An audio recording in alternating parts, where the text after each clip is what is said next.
You know when you want to talk about your weekend in Japanese, but you don't want it to sound like some super rigid, boring list? Well, there's a fantastic grammar pattern for exactly that. Today, we're going to break down tari suru. It's a really simple tool that's going to make your Japanese sound way more natural. So let's jump right in. So what is this thing really? Well, at its core, it's your go-to for talking about all sorts of different activities. Like describing a vacation, a really busy day, or just what you do on holidays. This structure lets you give a sample of those activities, which honestly just creates a much more natural conversational feel. Okay, so to really get this down, we first have to understand its core function. Think of it less like you're writing a factual report, and more like you're just painting a picture of your day. Right, so this is a big one. This grammar is absolutely not for a strict timeline, like first I did A, then I did B. Nope. Instead, it gives a more general vibe, like, yeah, I did things like A and B. You're just giving a few examples, not a complete exhaustive list. The whole point is to capture the overall feeling of your activities.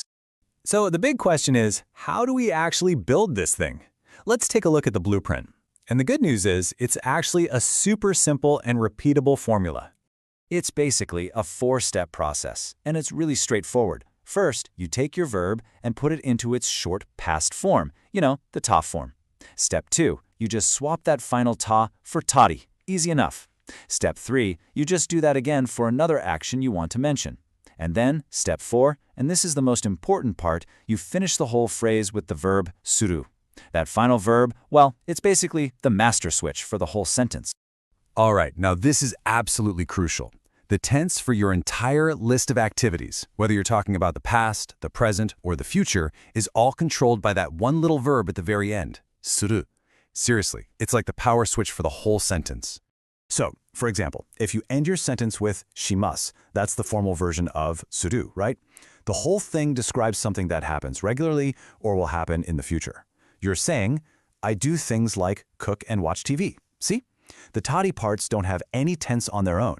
All that power is packed into that final verb. Okay, now watch this. All we're going to do is change that last word. If we switch it to shimashita, the past tense form, the entire meaning flips to the past. Now it's, I did things like cook and watch TV. Nothing else in the sentence changed. It's a perfect example of how much control that final verb has.